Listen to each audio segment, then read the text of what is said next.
vamos a ver a continuación es un caso que para día de nos desborda de rabia y de impotencia, porque es un caso al que le hicimos seguimiento especialmente, porque así como Andrea no suelta sus casos, día de tampoco suelta sus casos.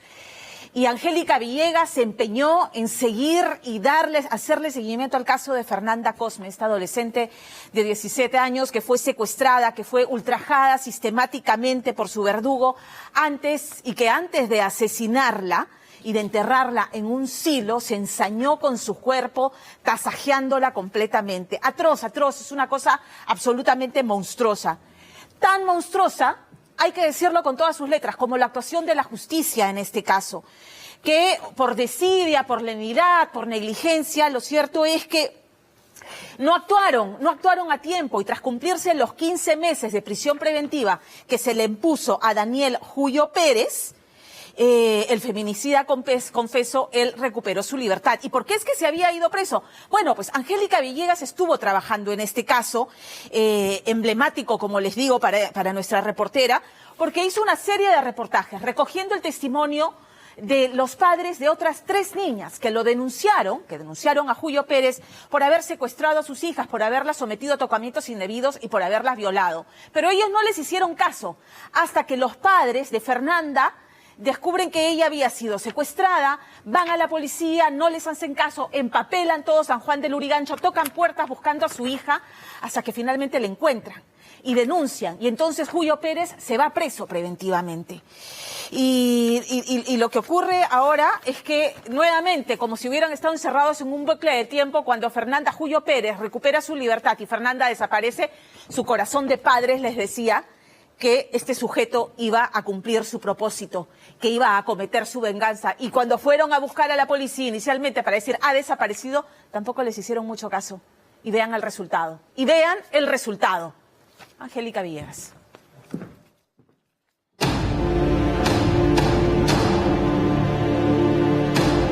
Un silo es extrañamente instalado al fondo de una casa de familia que los vecinos creían abandonada en Jicamarca, mientras todos buscaban a una adolescente que desapareció misteriosamente muy cerca al lugar que está por convertirse en la escena del crimen mostrada hoy por primera vez.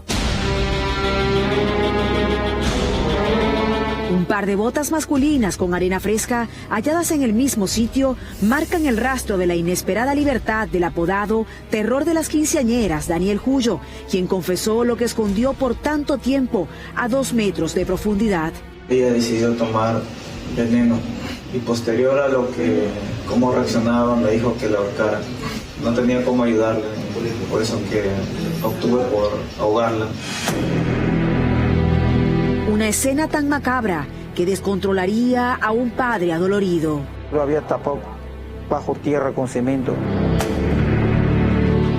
Sé que lo ha amarrado con una soga, con un cable, algo, porque lo ha apretado. La boca estaba abierta. Así murió mi hija. Con cuchillo le había huequeado sus piernas, sus glúteos, todo. Se ha sadiqueado.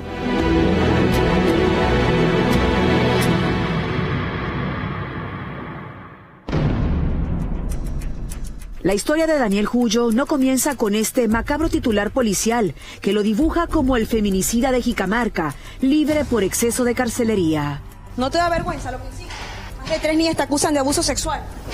Todo tiene su verdad. ¿Las drogaste? No. ¿Abusaste de ella? Yo no me drogo, no fumo. ¿A la madre de tu hijo la golpeabas? ¿No te da vergüenza estar tan tranquilo?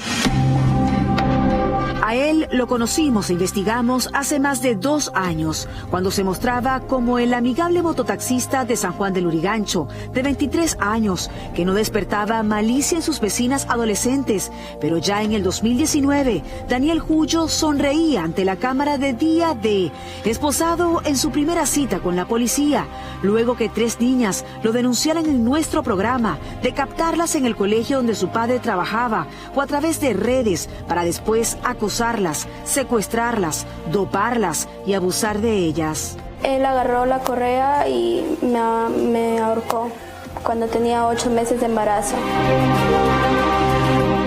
Le preguntó si mi hija era virgen y ella le dijo que sí. La tocó por encima de la ropa y todo. Con estas denuncias, exámenes médicos legistas y perfiles psicológicos con mensajes que confirmaban el delito de Julio, el apodado terror de las quinceañeras quedaría en detención preliminar, pero según la madre de una de sus víctimas, el Poder Judicial lo dejaría libre días después, en marzo de ese 2019. Lamentablemente, este sujeto, no sé si tiene suerte o es falla de la justicia, cuando lo capturaron, la fiscal lo llevó a una jurisdicción que no correspondía. Cuando le dijeron a qué jurisdicción tenía que ir, se pasó las 48 horas de prisión. Y la jueza que tenía que retenerlo, lo dejó en libertad. Y en esta audiencia, ¿qué concluyen? Le dan 9 meses de prisión preventiva, la cual nunca fue efectiva porque este sujeto ya se había fugado. ¿Y durante ese tiempo usted siente que de verdad la justicia estuvo buscando a Daniel Julio por todas las vías posibles? Si hablamos con sinceridad, no. ¿Por qué? Porque a veces me llamaba para preguntar si lo había visto. Si esto ya era respirar impunidad, aún más cuando el testimonio de una de las 3 víctimas fue invalidado, ya que en un principio una de ellas no contó todo por miedo a las amenazas de Daniel Julio, pero cuando se llenó de valor para contar su infierno, su madre nos contó que el Poder Judicial lo calificó como una contradicción, sin que la Fiscalía le diera el derecho a una pericia psicológica. La fiscal apeló a esa anulación, pero igual, o sea, no fue suficiente, no llegaron a validarlo. Cuando se cree que hay una contradicción o no se está seguro del testimonio de la víctima, para eso está y es parte del proceso la cámara Gesell. ¿Su hija pasó por cámara Gesell? Nunca llegó a pasar por cámara Gesell. ¿Por qué? La verdad no entiendo. Me dijeron de que le iban a citar para que pase por cámara Gesell, sin embargo, pues nunca me llegó una citación. Paradójicamente, Daniel Julio tenía orden de captura por 2 de las 3 denuncias que enfrentaba, pero parecía intocable. Según sus víctimas, tuvieron que mudarse, ya que él continuaba acosándolas. Así, 4 meses después de 2 reportajes y una detención preliminar, Daniel Julio conoció a Fernanda Cosme, quien hoy es la oxisa en esta historia. Según el padre de la joven de 17 años, a ella la acosaba desde el colegio. ¿En algún momento su hija les mencionó que había conocido a un hombre llamado Daniel Julio? Sí, llegó una vez. ¿Por qué llega? Porque para eso un día se había desaparecido en la noche, no vino del colegio. A los 2 días apareció y me dice, papá, me dice, pero no vais a tomar más, me dice, este es el joven, se lo voy a presentar. Ahí fue cuando recién me lo presenta.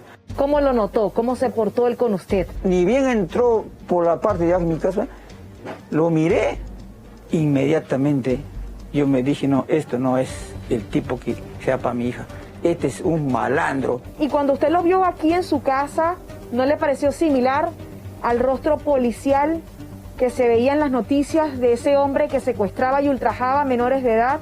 A decir la verdad, no, señorita, porque no. ¿Y su hija tampoco sabía, no lo había visto en las noticias? No nos llamó la atención, algunos reportajes que a veces se ve, pero no nos llamó la atención. Y le digo, ¿cómo te llamas? Pero no me dio el nombre propio. Ese desgraciado se identificó con otro nombre ese momento. ¿Cómo se identificó? Se hacía llamar Anthony. En estas capturas de pantalla que hemos recibido, Fernanda, quien terminaba la secundaria y trabajaba medio tiempo en una panadería de Jicamarca, parecía estar consciente del oscuro antecedente de denuncias por violación que tenía este hombre, mostrándose tóxico ante ella, quien prefirió distanciarse, por lo que Julio iría a secuestrarla en su casa cuando su padre no estaba, bajo amenazas, aprovechando el delicado estado de salud de la madre de la estudiante, quien no podía defenderla. Ingresa a mi domicilio y pregunta a mi hija, lo llama. Al notar que ya no sale mi hija a darle la cara a este sujeto, ¿qué hace este sujeto? Agarra y un patadón tira la puerta, entra para adentro hasta la cama. Entonces es así como él agarra no, tú vas conmigo, sí o sí, con mentada, además con palabras gruesas ya, de grueso calibre. Entonces mi señora obviamente reacciona, pero su reacción en la cama no es lo mismo como una persona sano en sus usos facultades, no puede. Y aún fuera así, es mujer, ambos no van a poder, porque el otro estaba con cuchillo en mano. Y acto seguido, a jalones de los pelos se lo llevó. En un descuido de este sujeto, mi hija se escapa. Por pura casualidad estaba pasando el carro patrullero por esa zona y pide auxilio. Al escapar de su cautiverio, Fernanda relató a sus padres que fue expuesta a las peores vejaciones contra el pudor, quedando confirmado en las diligencias de fiscalía, por lo que Daniel Julio sería capturado el año pasado, solo por este caso, cumpliendo 15 meses de prisión preventiva en un penal de Cañete. Pero sus días en libertad ya eran un fatal presagio en los padres de Fernanda, en vista que ya estaba por vencerse su tiempo en la cárcel. Reiteradas veces he ido a hacer la indagación, ¿cómo va mi caso? ¿Cómo va mi caso? Ya está avanzando, ¿no?, este proceso, porque mi preocupación era constante, porque a mi hija lo estaban amenazando sus padres de este individuo, conjuntamente con su abogado, en un auto de lunas polarizadas, vinieron a buscar a cada lugar donde yo trabajo, merodeando, estaban acosándole, diciendo que se retrate. Y yo más bien le dije a mi niña, si te está acusando, llámale a la policía. Para mí que ha habido grueso error del Ministerio Público y de los jueces que estaban llevando el caso. ¿Por qué del Ministerio Público? A ver. Creo que se excusan con el caso de la pandemia. Entonces, si bien es cierto es pandemia, ellos estaban trabajando. ¿Qué quedó pendiente o qué faltó por hacer? Yo tengo entendido que el Ministerio Público, cuando me comentó en una ocasión, faltaban algunas diligencias. ¿Cómo cuáles? Y lo que me dijo fue su respuesta, algunos puntos de perito que faltan. Era inconcebible pensar que Daniel Julio podía quedar libre por exceso de carcelería, sobre todo porque el padre de Fernanda nos contaba que más allá de todas las pruebas en el caso de su hija, también la policía había consignado ante Fiscalía y Poder Judicial los antecedentes de denuncias que tenía por ultrajar y secuestrar a 3 niñas en el 2019.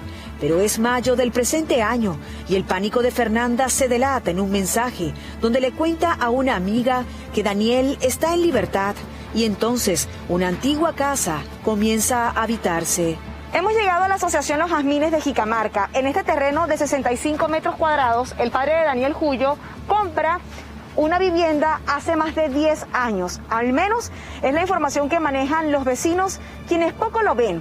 Pero hace exactamente un mes, cuando su hijo sale de prisión tras 15 meses detenido, que el padre de Daniel Julio comienza a frecuentar un poco más esta vivienda que posteriormente se convierte en el lugar de los hechos. La foto de niño de un feminicida decora ese lugar reabierto inesperadamente, coincidiendo con mensajes que Fernanda recibe en su teléfono y que la llevan a salir de su vivienda un 25 de julio de este año, distanciándose 10 cuadras. Esa será la última vez que sus padres la vean y hoy presumen que ese día Julio la citó bajo amenazas, llevándola a la casa de su padre en la noche para que nadie los viera ingresar. Esta es la vivienda donde Daniel Julio tuvo cautiva a Fernanda por más de 2 semanas. Ella se comunica precisamente desde la sala de esta vivienda con una de sus mejores amigas a escondidas de Daniel. Le escribe el 8 de agosto que él la ha ultrajado, que la ha golpeado, que la ha amenazado con matarla, mientras que los vecinos creen que está acá por voluntad propia. Esa será la última vez que vuelvan a saber de ella, ya que posteriormente, con los datos de que está con Daniel y al ver que ella no regresa, sus amigas se dirigen a la policía, quienes terminan desplegándose acá a este lugar el fin de semana pasado. Y es precisamente dentro de este silo donde encuentran el cuerpo de la joven de 17 años. El cuerpo estrangulado de Fernanda era encontrado en medio de todo un movimiento de materiales de construcción dentro de la vivienda donde se presumía que la víctima intentó escapar, siendo descubierta por su verdugo, al hallarse en desorden prendas femeninas rodeadas por martillos y tijeras con manchas de sangre en la mesa y el piso. Pero ¿cómo dieron exactamente con el cadáver? Los nervios de Julio por ocultar el cuerpo lo llevaron a contactar a un amigo y revelarle su más grande secreto en este mensaje. Fer está fría. ¿Ya? ¿Y qué hago? Comunícame con su papá o pásame su Facebook. Anda, suéltala más bien. Fer ya no respira. No te metas en problemas. Ayer llegó así. ¿Cómo que no respira? Falleció ayer en la noche.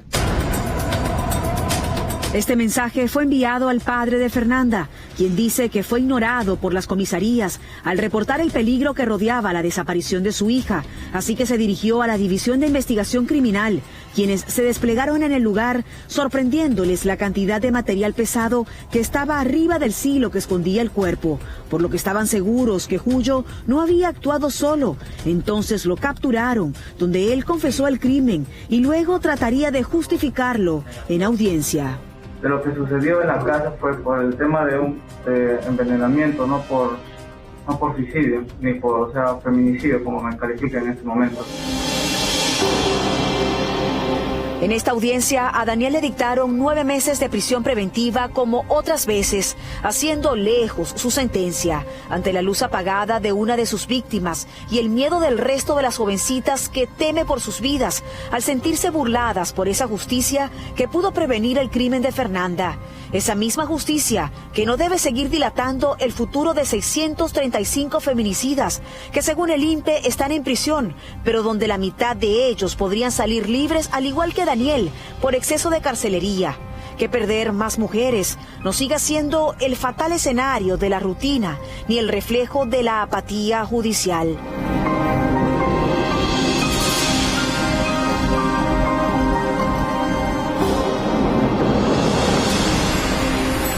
Lo repetimos permanentemente aquí, ningún caso debe dormirse en los despachos del fiscal o del juez, ninguno. Pero cuando estamos hablando de personas de menores de edad violentadas y que quedan en peligro si es que sus victimarios recuperan su libertad, en esos casos están obligados a pisar el acelerador. Entonces, en este caso, como le dije la semana pasada, pesará sobre la conciencia y las espaldas del juez que tenía el caso y que no avanzó la muerte de Fernanda. Y no es una muerte cualquiera, es esta forma atroz en la que fue violada, asesinada, enterrada. Eso pesará en la conciencia de ese juez. La OCMA debería hacer algo. O sea, la OCMA no se puede quedar de brazos cruzados sin investigar por qué es que se permitió esta situación en que el secuestrador y violador recupera su libertad por exceso de carcelería y porque el juez no hizo su chamba. En ese sentido, quiero mencionar lo que me ha informado Rosario Zacieta. Rosario Zacieta está viendo el caso de la violación, la presunta violación en manada a esta muchacha en Surco. Entonces, en este caso aún no hay sentencia. Se había vencido el plazo de prisión preventiva y, claro, la defensa ha dicho apelamos, porque están esperando que haya sentencia, pero la sentencia no ocurre. Entonces, el jueves 26 fue la audiencia en la quinta sala y lo que espera el abogado de la muchacha es que estos chicos no recuperen su libertad hasta que se dicte una sentencia. Entonces, en estos casos, donde, una vez más, la víctima queda indefensa ante la posibilidad de que por el exceso de carcelería los acusados recuperen su libertad, los jueces no pueden escudarse en la sobrecarga procesal. No, tienen que actuar siempre del lado de quien denuncia, más aún cuando hay abundancia de pruebas que justifican que los denunciados estén en cárcel. No lo vamos a permitir, no lo vamos a permitir.